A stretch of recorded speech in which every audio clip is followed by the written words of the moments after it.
sens bien là aujourd'hui. Ah là aujourd'hui, mais jamais je fais demi-tour. Alors que j'ai adoré mon métier avant, j'étais passionné. Mes clients, je les adorais, enfin j'avais rien à leur reprocher, mais simplement les journées enfermées toute la journée, non. Salut, c'est Hugo, journaliste pour le média L'Hérété. Alors aujourd'hui, je vous propose d'embarquer avec moi faire la marée. Faire la marée, c'est le moment de la journée où les ostréiculteurs vont chercher leur poche d'huîtres ou retourner leur poche d'huîtres. C'est donc à marée basse afin que le parc à huîtres soit accessible pour eux. Sur l'île de Ré, il y a un peu plus de 60 ostréiculteurs et aujourd'hui, on va aller rencontrer l'équipe de la cabane Pounot, qui est gérée par Sophie et Yann Pounot. Vous verrez, Yann a une histoire un peu particulière. Ah oui, voilà, ils sont en 5e, donc ils n'ont pas pu descendre en bas, donc il faut que je le brocate en haut de la deuxième allée. Ouais, c'est bon. Yann, je suis ostréiculteur depuis 2 ans, à la flotte en Ré sur l'île de Ré, dans l'entreprise que voici. Mon métier est de faire les marées, de récolter des huîtres et de les vendre. Dans ma première vie, j'étais notaire. J'ai été notaire pendant plus de 20 ans. J'ai voulu à 50 ans, comme beaucoup d'ailleurs souhaitent le faire, changer de vie, vivre en plein air. Dans mon métier de notaire, les contraintes horaires, c'est 8h, 20h30. Et moi, c'est ces horaires-là que je ne supportais plus. Donc voilà, j'ai voulu me dire, je vais avoir des horaires, mais c'est plutôt la nature qui va me dire quand est-ce que je travaille et quand est-ce que je ne travaille pas. Et ça s'avère vrai. C'est-à-dire qu'on a des périodes où on va travailler beaucoup plus que la nature nous permet de travailler. Puis quand elle a décidé, parce que la marée est haute, qu'on n'avait pas à travailler, on fait autre chose. Voilà. Et donc on a un emploi du temps complètement différent.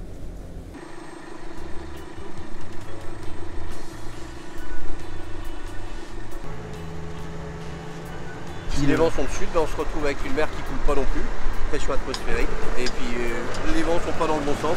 Là on ne peut pas pêcher, on ne peut pas travailler. Ouais. C'est l'aléa de ce métier, mais bon, la plupart du temps ça se passe très bien. Là, on a simplement un parc avec 1000 huîtres, à peu près 1000 poches. Okay. 1000 poches, et puis on va pêcher, on va empêcher 2 tracteurs, donc 500 poches à peu près. D'accord, et donc là il s'étend jusqu'à où là? Tu me disais qu'il y avait une petite... Jusqu'à 1, 2, 3, 4, okay. 4e rang là-bas. Voilà, et ça on a déjà tout pêché pour la saison de Noël. Donc ça, les huîtres qu'on va peut-être manger à Noël. Ah oui, je vous le confirme, vous allez vous régaler. C'est mieux que ça. Allez au boulot!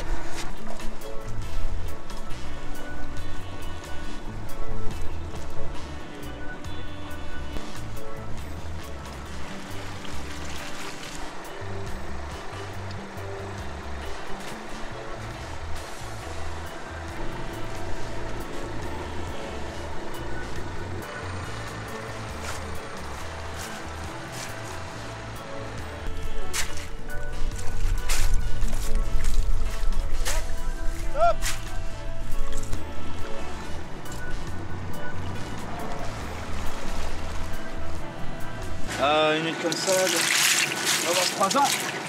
Elles sont ici depuis l'hiver dernier. Ok. Elles ont été travaillées en Bretagne. Donc elles sont d'abord travaillées en Bretagne pendant un certain temps. Travaillées en Bretagne, tout à fait. Après elles sont criblées là-bas. Les plus grosses sont redescendues sur l'île de Ré. Peut-être pour qu'on puisse les délivrer. Ok. Les plus petites restent en Bretagne pour refaire une année de pousse. Et après, elles vont être retravaillées l'année prochaine, ça va être redescendu sur l'île. Ok. Donc voilà, c'est un peu ça.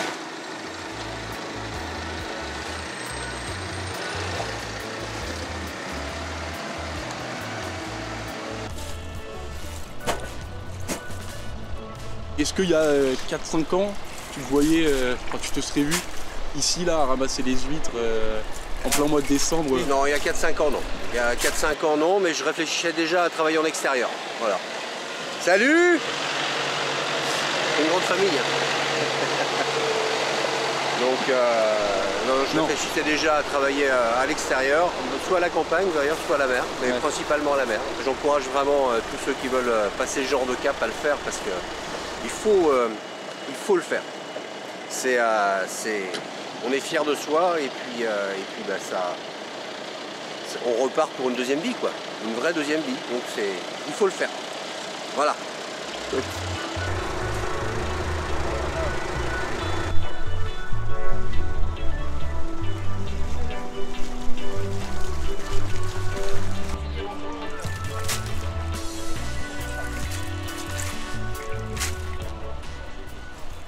on est en pleine période de Noël. Donc là, notre travail en ce moment, c'est de récolter ces poches. Donc le fruit de travail de 3 ans quand même, minimum.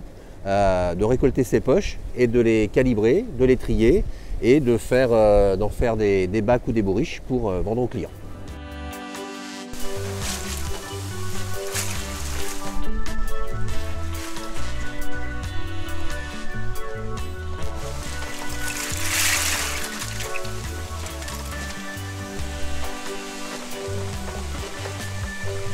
C'est important pour toi de travailler Comme je te dis, tu viens de Bretagne à la base, ça manque quoi. Les montagnards, ils aiment la montagne. Ah, les Bretons, ils aiment la mer. Ouais. Et là ici, qu'est-ce que t'aimes dans le travail des huîtres, voilà. À part être proche de l'océan. Bah, c'est vachement varié. Lundi, mardi, éventuellement mercredi on trie. En général, c'est lundi, mardi on trie. Puis après, on fait circuler les marées. Du coup, tu disais que les rôles là, vous tournez un petit peu entre vous. Toi, une fois, tu vides les poches ici. Et après, sinon, c'est quoi ce qu'ils font à l'intérieur là, les gars? C'est du tri. Donc là, ils sont au tapis, ils mettent les bonnes huîtres dans la machine. Puis après, c'est la machine qui fait du calibre. Okay. Et le gars au bout, il s'occupe d'enlever les caisses, de remettre. Voilà. Du coup, c'est comme ça après qu'au restaurant, on choisit notre sucre numéro 3, numéro 4. Voilà, ouais. Et du coup, dans les poches, il y a toutes les huîtres. C'est ça, c'est un mélange. Ouais, et pourquoi il y en a qui sont plus grosses que d'autres c'est naturellement.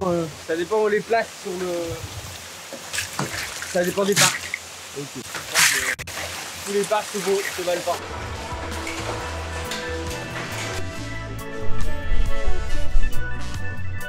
Alors il y a en effet des gens plus ou moins expérimentés. Le plus expérimenté et extrêmement précieux dans l'entreprise, c'est Dimitri, parce qu'il connaît cette entreprise, il connaît les parcs et cette fameuse stratégie de positionner telle ou telle huître sur tel endroit. Dimitri Rinto, je suis responsable de la cabane depuis que Yann a racheté l'établissement. Qu'est-ce qui te plaît toi dans le métier Déjà d'être en plein air. Et puis le physique, j'aime bien tout ce qui est physique. Donc, Est-ce que tu as vu le métier évoluer en autant d'années? Oui. Qu'est-ce qui a même changé? La technologie, les machines, avant on triait toutes les huîtres à la main, en fait c'était au poids, c'était à la sensation de l'huître dans la main. Puisque maintenant on a la machine qui fait le travail à la place. Toi tu as juste à balancer l'huître et puis il y a quelque chose, la machine la pèse et puis elle la met directement au poids qu'il faut. Est-ce que pour toi c'est important de transmettre ton expérience à ceux qui arrivent, ceux qui sont plus jeunes? T'aimes ça? Très très important même. Après on a vu de tout, hein. En 28 ans j'en ai vu quelques-uns passer. Hein. Mais après là l'équipe qu'on a là, ça va, ils sont à l'écoute et ça se passe très bien. Et donc on a intégré déjà des gens expérimentés comme peuvent l'être Dany, Jérémy, et puis des gens un petit peu plus débutants qui ont 1 an ou 1 an et demi d'entreprise, qui eux absorbent également le savoir on va dire des anciens, mais des anciens dans le métier. J'ai été au lycée maritime à La Rochelle, j'ai fait un CAP et après j'ai eu mon CAP, je suis parti chez Lecor, j'ai bossé 5 ans à Marennes-Oléron aussi. Je suis revenu sur l'île de Ré et du coup j'ai rencontré Yann. Ça fait pas longtemps, moi ça fait depuis septembre que je suis chez Yann là. Il y a une bonne équipe, on s'entend quasi tous bien donc voilà, c'est cool, c'est un beau métier. On a tous besoin les uns des autres quand ça va pas, des fois il n'y a rien qui va, mais bon on est tous là, on a tous le sourire donc ça donne envie d'y aller et puis c'est surtout ça moi le fait de pas être enfermé, je me voyais pas être caissier donc là ça me dépense, je rentre chez moi le soir je suis cassé et puis voilà. Je viens du Portugal, donc j'ai cherché du boulot. Et l'ostréiculture était la première chose qui m'est apparue. Et là, je suis ici depuis le mois de mai. Et ça se passe très bien, l'ambiance est excellente. J'adore faire la marée, le fait d'être en extérieur. On a un excellent bureau, quand on est dehors, il y a un paysage fantastique. Et le fait de voir l'évolution d'un produit qu'on travaille depuis le début, au bout du cycle, c'est intéressant. Non mais je vois bien le film en train de charger quand même. On s'entend très très bien et chacun à leur place, sont extrêmement précieux, chacun a vraiment une place importante.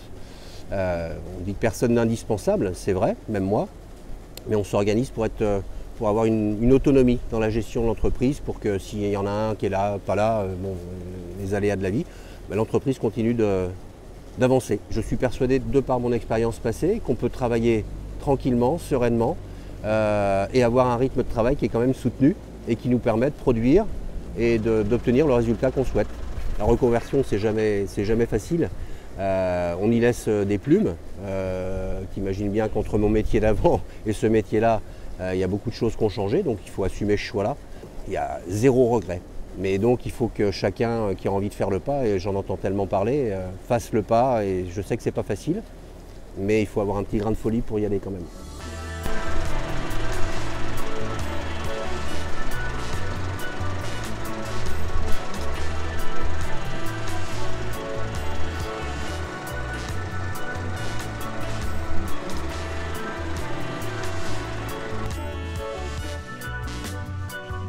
L'RT.fr, c'est votre média numérique local. Vous êtes de plus en plus nombreux à nous envoyer vos messages d'encouragement. Mais nous avons aussi besoin de votre soutien financier, car nous avons des projets d'ambition pour 2024. Et on va vous proposer de venir créer un club. On va se rencontrer, on va se voir, on va organiser des événements, vous allez recevoir des goodies. Mais pour cela, aidez-nous. Aidez-nous, c'est la fin d'année fiscale. Vous pouvez donner des dons, ils seront défiscalisés à 66% pour les particuliers, à 60% pour les entreprises.